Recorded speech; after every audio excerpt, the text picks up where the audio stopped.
حبايب قلبي بقى، بصوا النهاردة يوم جديد في بلد جديدة في مكان جديد وتحدي جديد عشان اثبت لجوزي ان انا اقدر اروح في بلد ارياف واربي طيور.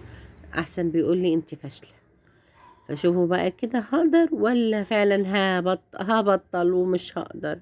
بس بالواد اللي معايا ده مش هقدر. لمينا الهدوم وهننزلها وهننضف السطح ده ونأكل الطيور ونشوف بقى كده دنيتنا. بس الواد ده بصوا بقى اقولكوش، والله العظيم بهدلنا اخر بهدل.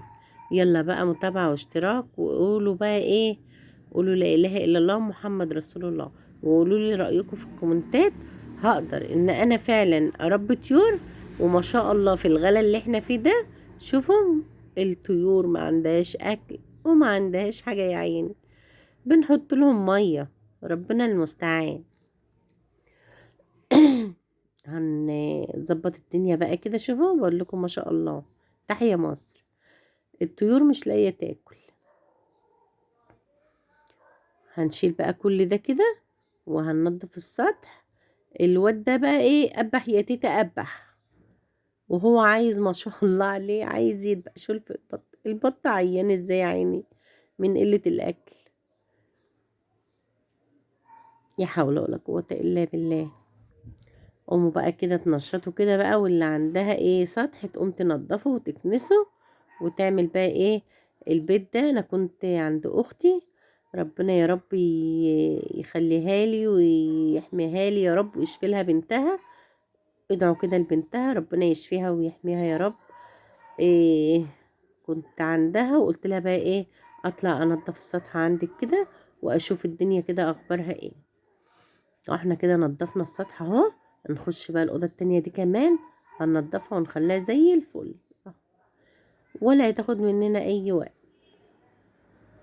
أنا قلت بقى إيه أشجع نفسي كده وأعمل لكم يوم جديد وروتين جديد بعيد عن الشقة والأوضة والفرشة ونغير من جو إيه الدنيا. والله إحنا كنا برضو رايحين علشان نغير جو، وقلنا بقى نغير جو. الواد الصغير ده بصوا جننا جننا جننا.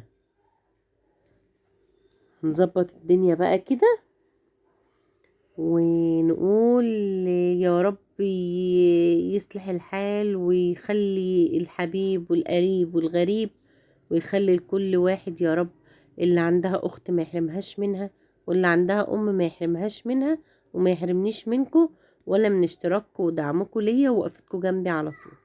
يلا بقى كده انشروا الفيديو كده، إيه لايك وشير وسبسكرايب للفيديو علشان ايه. مش كده انا بقول صح ولا ايه؟ قولولي عشان القناة تكبر بيكوا كده. والله انا كنت محتارة، ما انا عارفة اعمل لكم روتينات ولا ارجع تاني اطبخ ولا اعمل ايه. قولولي. هي الروتينات اولا بهدلة. طبيخ انا والله بحب الطبيخ جدا، بس مش عارفة اطبخ ايه. الدنيا غلت والبلد غلت. اطبخ ايه يا ولاد؟ قولولي اطبخ ايه. احنا بقى بصوا التنظيفة دي انا متهيألي اختي يعني ايه هتقعد عليها فترة. نظفت لها الدنيا وروقت لها الأوضة وخلت لها البيت زي الفل والسطح زي الفل زي الفل.